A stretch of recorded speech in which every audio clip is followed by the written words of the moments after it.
رمضان کے آخری عشرے میں جب رسول کریم صلی اللہ علیہ وآلہ وسلم اعتکاف میں بیٹھے ہوئے تھے، صفیہ بنت حی رضی اللہ تعالیٰ عنہ آپ صلی اللہ علیہ وسلم کی زوجہ آپ سے ملنے مسجد میں آئیں، تھوڑی دیر تک باتیں کی، پھر واپس ہونے کے لیے کھڑی ہوئیں تو نبی کریم صلی اللہ علیہ وسلم بھی انہیں پہنچانے کے لیے کھڑے ہوئے۔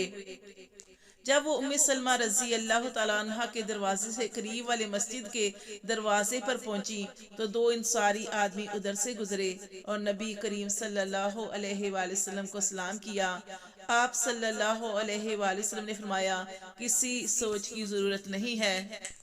یہ تو میری بیوی صفیہ بنت حی رضی اللہ تعالی عنہا ہیں۔ ان دونوں صحابیوں نے عرض کیا، سبحان اللہ یا رسول اللہ، یعنی ان پر آپ صلی اللہ علیہ وسلم کا جملہ بڑا شاق گزرا، کیونکہ وہ اس طرح نبی صلی اللہ علیہ وسلم کے بارے میں کوئی بدگمانی نہیں کر سکتے تھے۔ لیکن آپ صلی اللہ علیہ وسلم نے ارشاد فرمایا کہ شیطان خون کی طرح انسان کے بدن میں دوڑتا رہتا ہے، مجھے خطرہ ہوا کہ کہیں تمہارے دلوں میں کوئی بدگمانی نہ ڈال دے۔